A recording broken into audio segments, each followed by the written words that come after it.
Bismillahirrahmanirrahim. Assalamualaikum warahmatullahi wabarakatuh.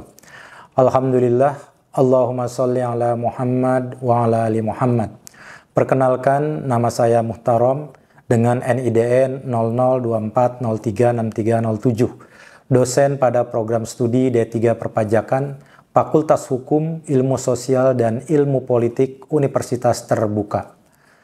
Pada program studi D3 Perpajakan, saya mengampu 3 mata kuliah, yaitu Pajak Daerah dan Retribusi Daerah, Lab Pajak Daerah dan Retribusi Daerah, dan Auditing 1A. Pada kesempatan yang baik ini, saya ingin mempresentasikan pernyataan diri dosen dan unjuk kerja Tridharma Perguruan Tinggi, PDD UKT PT Bidang Pengajaran, sebagai salah satu syarat untuk sertifikasi dosen.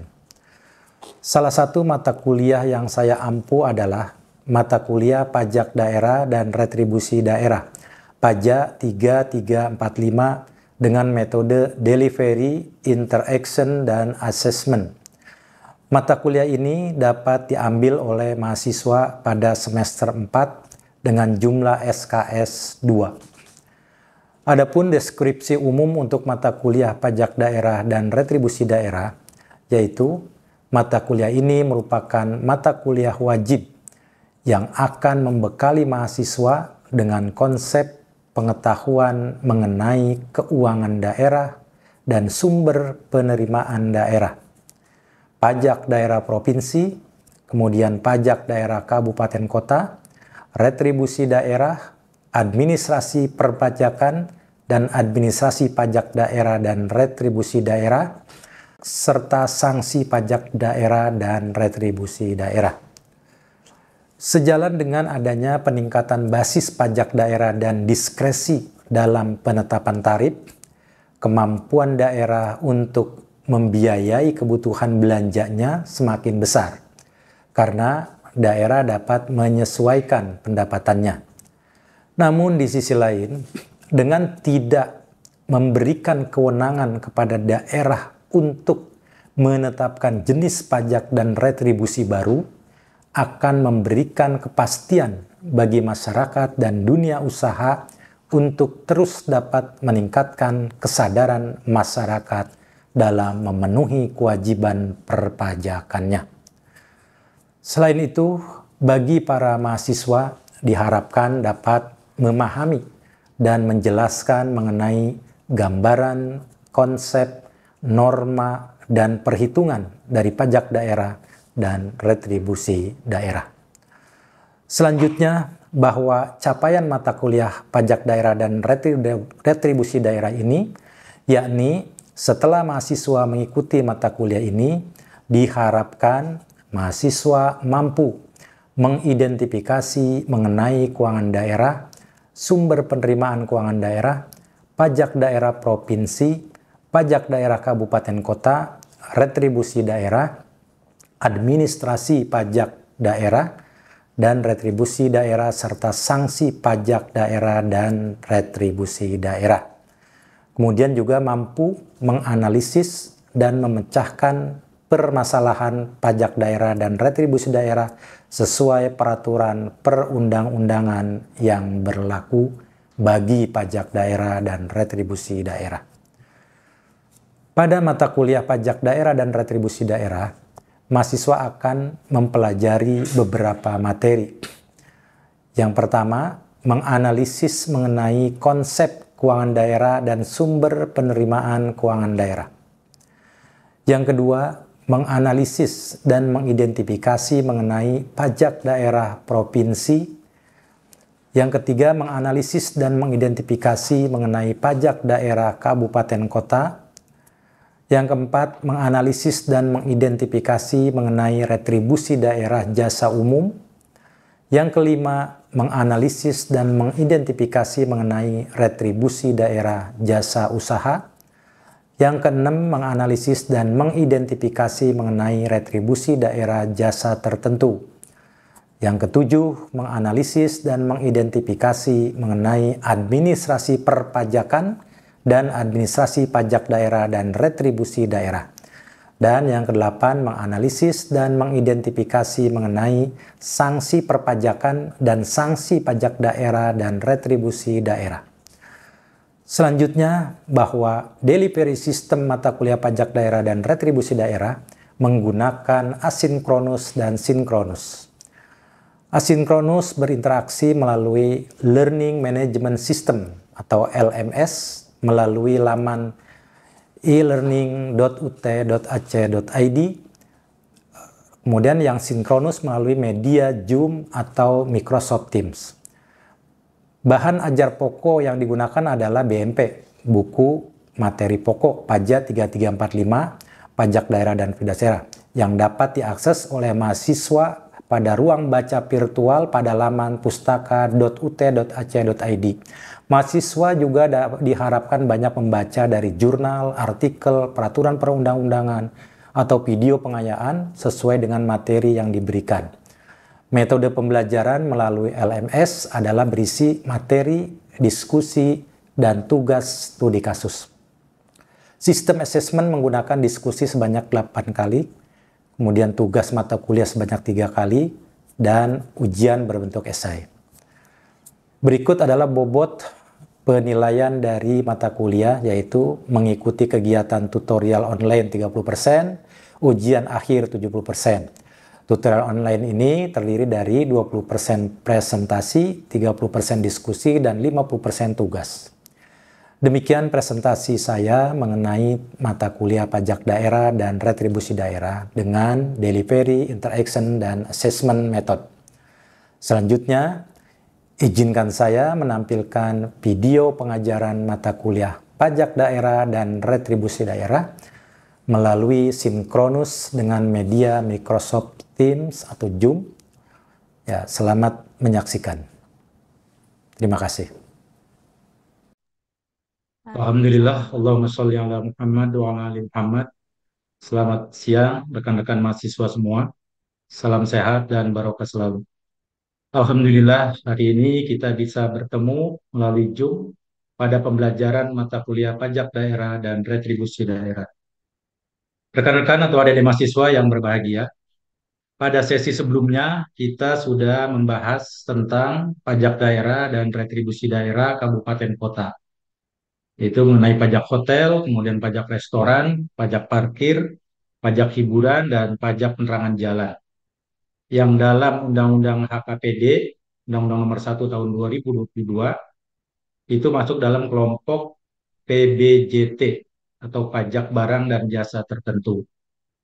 Nah, pada sesi ini kita akan membahas mengenai PBB P2, pajak bumi dan bangunan, perkotaan dan perdesaan, dan BPHTB. Saya harap rekan-rekan mahasiswa sudah mendownload dan membaca materi yang akan kita bahas pada siang hari ini. Apa sudah di-download materinya atau sudah dibaca?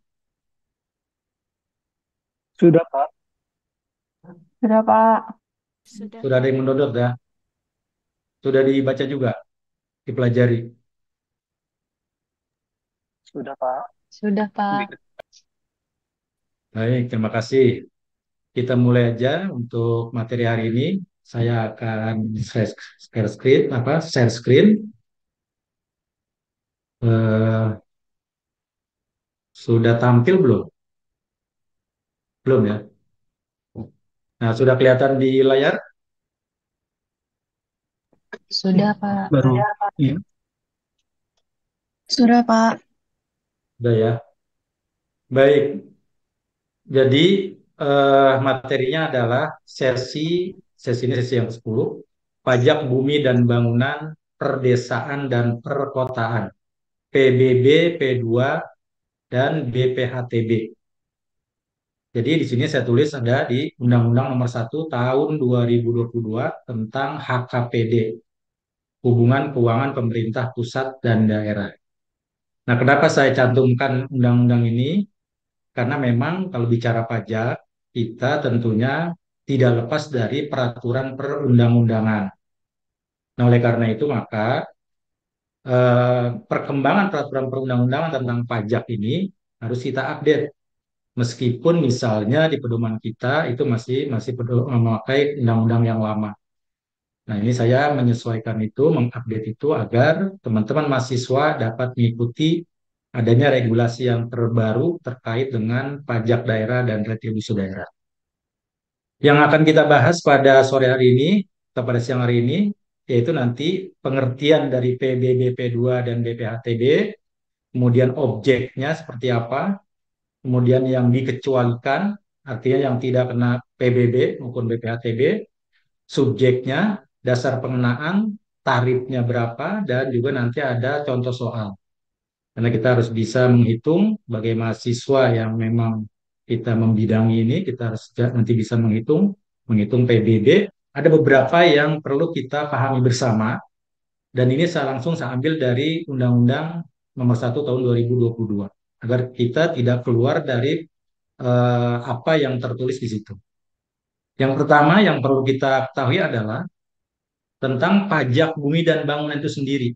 Jadi pendefinisian dari PBB itu sendiri itu sebetulnya apa? Nah, di dalam pasal 1 ayat 3 butir 33 di situ disebutkan PBB adalah yang selanjutnya disebut PBBP2, Pedesaan dan Perkotaan, adalah bumi dan atau bangunan yang dimiliki. Jadi udah bisa kita ada gambaran. Ini di sebelah kiri ada gambar. Jadi ada bumi, artinya tanah, kemudian juga bangunan yang dimiliki, dikuasai, dimanfaatkan oleh orang pribadi. Kalau kita punya rumah berarti itu kita miliki, atau kita bukan pemilik, tapi kita menguasai atau kita memanfaatkan. Nah, itu adalah menjadi itu pengertian dari pajak bumi dan bangunan. Dia akan dikenakan nanti PBB.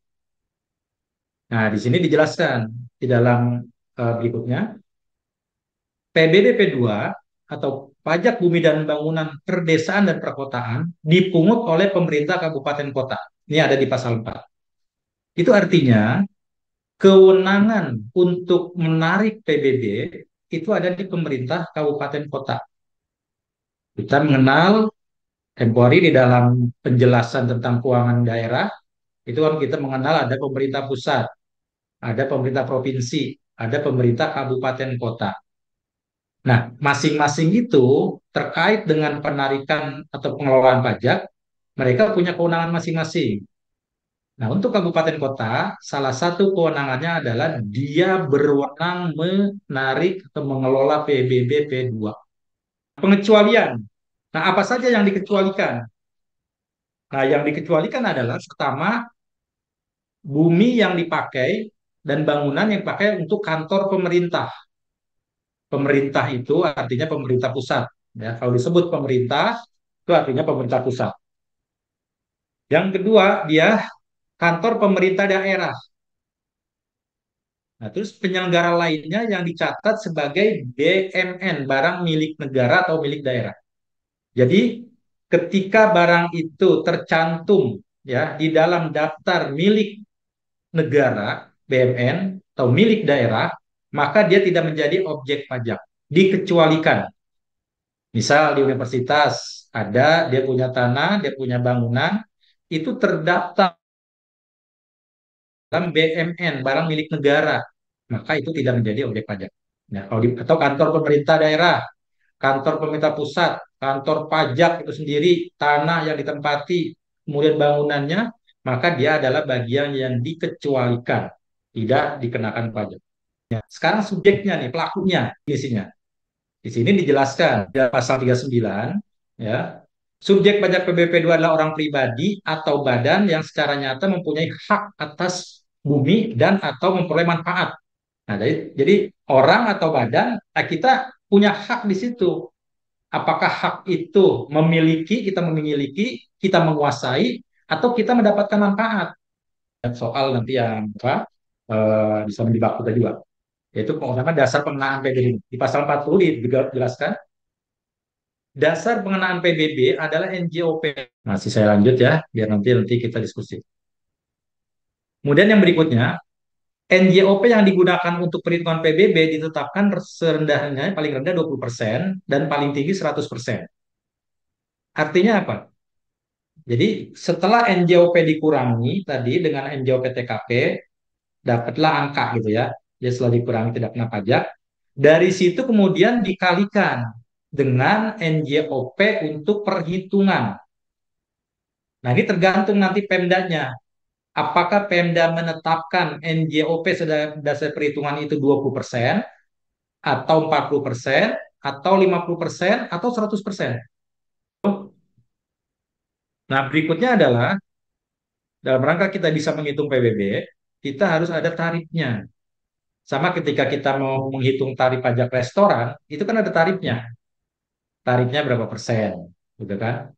Tarif berapa persen, nanti baru dikalikan. Kalau restoran kan gampang, seperti yang tempo hari sudah dipelajari. Restoran itu dari omset penjualan itu kita langsung kena misalnya 10% maksimum. Kita langsung dikenakan pajaknya 10% dari harga yang harus kita bayar. Jadi harga penjualan. Penjualan 100 tambah 10% itu yang kita bayar nanti plus pajak. Karena beban kita sebagai konsumen. Nah, PBB tarifnya adalah paling tinggi 0,5%. Di pasal 42, besaran pokok PBB 2 yang terutang dihitung dengan mengalihkan dasar pengenaan PBB sebagaimana dimaksud dalam pasal 40 dengan tarif. Tadi dasar pengenaan PBB apa? Dasar pengenaan PBB P2 apa? Ada yang tahu? Ya, Mbak siapa nih? Mbak Dela? Apa tadi? Ya, jangan malu-malu. NJOP Pak, bukan Pak. Ya, NJOP. NJOP yang menjadi dasar perhitungan. Ya, jadi NJOP itu ada dua. Ada NJOP yang memang langsung NJOP setelah dikurangi PTKP namanya NJOP, tapi ada lagi NJOP yang menjadi dasar perhitungan, yaitu yang sudah dikalikan tadi yang minimal 20%, maksimum 100%.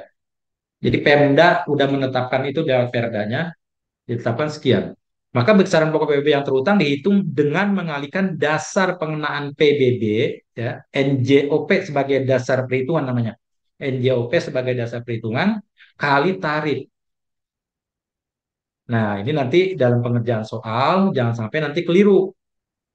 Nanti begitu ketemu NJOP, belum ada NJOP sebagai dasar perhitungan, langsung kita kalikan tarif. Itu akan gede dan salah. Jadi ya kalau ada soal jangan nanti kita menjawab seperti itu, ya itu akan salah gitu ya. Jadi harus step-stepnya itu jadi harus jelas. BPHTB sama. BPHTB dengan PBB itu kan seperti apa ya? Jadi dia kayak satu gabungan gitu. PBB dan BPHTB kayak satu kesatuan. Cuma bedanya kalau BPHTB pajak ketika kita memperoleh hak, ya.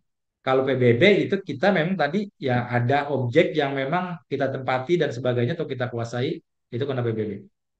Nah, ini di sini yang jadi objeknya kita lihat di sini. Jadi di pasal 44 objek PBB adalah perolehan hak atas tanah dan atau bangunan. Jadi salah satu. Bisa dua-duanya, bisa salah satu. Nah, perolehan hak apa? Nah, haknya di sini disebutkan nih. Meliputi, jadi ada dua, pemindahan hak karena ini, kemudian pemindahan hak baru karena. Nah, apakah semua transaksi peristiwa hukum tadi itu dikenakan BPHTB?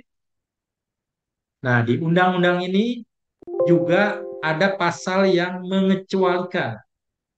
Nanti tinggal dibaca ya. Tadi ada objek PBB, sekarang ada objek BPHTB dan juga ada subjek BPHTB.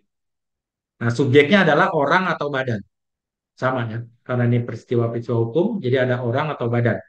Wajib pajaknya juga sama, orang atau badan yang memperoleh hak atas tanah atau bangunan.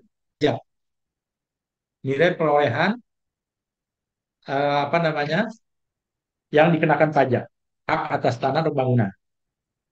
Terus dalam hal perolehan hak tidak diketahui atau lebih rendah dari NJOP yang digunakan dalam pengenalan bangunan, maka digunakan pengenaan pajak bangunan pada tahun terjadinya perolehan.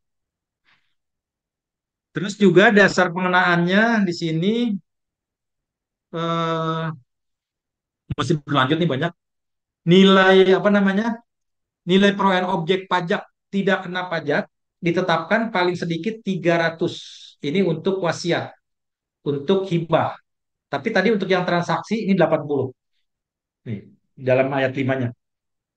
Jadi kalau tadi PBB ditetapkan 10 juta ya nilai tidak kena pajak.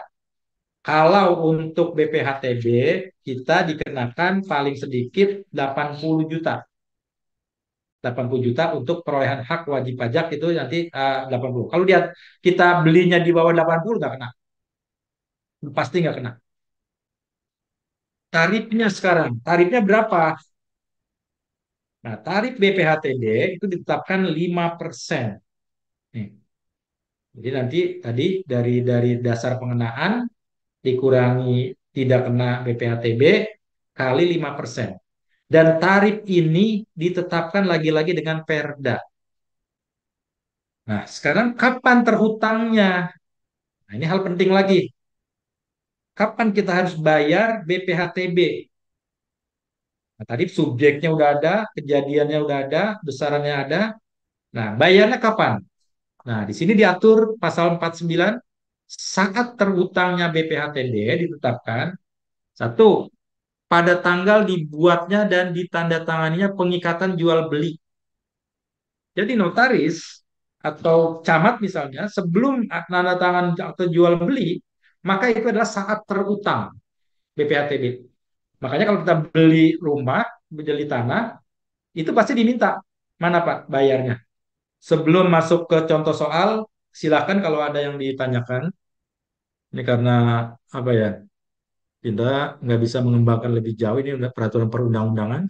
Jadi seperti itu adanya dan kita harus bisa mempelajari, memahami. Silakan kalau ada yang ditanyakan. Kalau nggak ada, kita masuk contoh soal. Nah, pertanyaannya kan tadi hitung PBB P2. Jadi dua objek pajak ini, berapa PBB yang harus dibayar? Ada yang bisa membayangkan ini kira-kira jawabannya seperti apa? Susah apa gampang? Semua kan udah terumus ya. Udah ada rumusnya, udah ada ketentuannya, tinggal kita memahami itu gitu. Jadi kalau nanti kita bisa mensinkronkan antara soal dengan aturan perpajakannya, insya Allah bisa. Kita lihat jawabannya. Perhitungannya sebagai berikut. Yang pertama, kita hitung untuk yang rumah. Yang rumah, NJOP bumi bangunannya kan 350 meter. Kali 11 juta. Berarti NJOP-nya 3.850. Kita kalikan. Benar ya? 350 kali 11 juta, 3.850. Kemudian bangunan tadi di soal 136 kali 4 juta. Maka kita kalikan, temu angka 544. Nah, jumlah NJOP bumi dan bangunan kita jumlahkan. Yang bumi 3850 tambah 544 jadi 4.394 juta. Nah, tadi ada di soal NJOP-TKP-nya ditetapkan 10 juta. Artinya pendapatan atau nilai jual objek pajak yang tidak kena pajak 10 juta. Jadi dari NJOP ini yang 4394 kita kurangi dulu. Kita kurangi dulu 10 juta, ketemu angka 4 miliar 384 juta. Nih. Ini nilai jual objek kena pajak. Nilai jual objek kena pajak. Nah, tarifnya di Perda tadi kita lihat, ini berapa? Jadi 4 miliar itu berarti dia ada di posisi mana? Dia ada di posisi lebih besar 2 miliar. Kalau lebih besar 2 miliar NJOP itu, maka NJKP-nya adalah nilai jual kena pajaknya untuk perhitungan PBB itu 40%. Ini rumusnya ya. NJOP yang digunakan untuk perhitungan pajak kali tarif. Jadi NJOP yang digunakan untuk perhitungan. Nah, di sini berarti NJOP yang digunakan bukan NJOP ini. Bukan NJOP yang 4 miliar 384. Tapi ini harus dikalikan 40%. Karena perdanya menyatakan untuk yang di atas 2 miliar itu dia 40%. 40% kali tarif. Tarifnya kenapa kita ambil 0,2? Kita lihat. Tarif 0,2 untuk NJOP 2 miliar hingga di bawah 10 miliar. Tuh. Jadi kita lihat di sini. Karena dia di atas 2 miliar, di bawah 10 miliar, maka kenanya adalah 0,2. 40% kali 0,2 kali ini. Nah, jadi NJOP. Ini jangan nanti keliru. Jangan nanti 40% dikali ini, oh berarti dia di bawah 2 miliar. Karena tarifnya yang lain itu, jangan. Jadi NJOP. 40% kali 0,2. 0,2 ini adalah untuk NJOP yang di atas 2 miliar, tapi di bawah 10 miliar. Nah, ini pajaknya 3.507.200. Bisa dipahami tadi yang saya sampaikan terkait PBB, P2, dan BPHTB? Alhamdulillah bisa Pak, sangat komprehensif, sangat detail dan sangat mudah dicerna Pak. Terima kasih banyak Pak. Alhamdulillah, mudah-mudahan kita terus belajar dan nanti ini nggak ada yang sulit ya. Jadi saya kira karena ini aturannya juga udah jelas, ada contoh-contohnya, sehingga kita bisa mengikutinya dengan baik. Baik, eh, dan kita sudah hampir berapa? 1 jam ya. Jadi kalau tidak ada lagi, maka teman-teman mahasiswa yang berbahagia, saya kira demikian pertemuan kita pada hari ini. Saya berharap ya tentunya agar teman-teman mahasiswa ini belajar yang baik, baca dan pelajari kembali BMP, ya, buku materi pokok, pajak daerah dan retribusi daerah, Pajak 3345. Prinsip-prinsipnya sama, kecuali update peraturan perundang-undangan. Baca juga jurnal, artikel yang terkait ya, karena ini akan menambah wawasan kita, pengetahuan kita, dan akan membuat kita menjadi lebih paham lagi. Terus jangan lupa pelajari peraturan perundang-undangan, karena peraturan perundang-undangan inilah yang memang menjadi landasan untuk diterapkan. Ya, peraturan undangan untuk yang mengatur pajak daerah tentunya ya. Jadi banyak latihan soal, seperti tadi, untuk soal-soal minggu depan dikumpulkan. Dan jangan lupa, kita itu berdoa. Kita ini sebagai manusia tidak punya kemampuan apa-apa sebetulnya. Ya, kemampuan untuk memahami itu juga nggak ada. Kita hanya bisa berikhtiar, tapi semua itu adalah pemberian dari Allah SWT, bukan yang Maha Esa. Makanya kita selalu berdoa agar dimudahkan kita di dalam belajar, dilancarkan, dan disukseskan. Jadi mudah, lancar, sukses. Kita berdoa. Itu kan manusia itu 3 unsur. Ikhtiar, kemudian kita berdoa, kemudian nanti kita pasrah. Pasrah pada Yang Maha Kuasa. Dan nanti kita akan menjadi orang-orang yang sukses. Belajar, ya pinter gitu kan. Tambah doa, tambah pinter. Kita wakal terakhir. Itu saya kira ya. Untuk pertemuan berikutnya nanti jangan lupa ya agar dibaca terlebih dahulu modulnya itu. Nanti kita akan membahas mengenai retribusi daerah. Yaitu kita akan menganalisis, mengidentifikasi wajib pajak ya, objek objek apa objek retribusi, wajib retribusi, tarifnya dan sebagainya. Nanti kita mulai dari retribusi jasa umum, kemudian jasa usaha dan jasa tertentu. Kalau tadi kita bicara pajak ya, dari sesi-sesi sebelumnya kita ngomongin pajak. Nah, nanti kita masuk kepada sesi retribusi. Nah, itu sama. Kemudian nanti kita ada sejalan, hanya aturan-aturan saja yang membedakan. Jadi di aturan yang undang-undang yang baru dibagi 3, jasa umum, jasa usaha, dan jasa tertentu. Baik, kalau tidak ada lagi, kita akhiri pertemuan kita. Ya, Alhamdulillah kita sudah bisa mengikuti sesi ini dengan sangat baik dan sangat aktif saya kira ya tadi.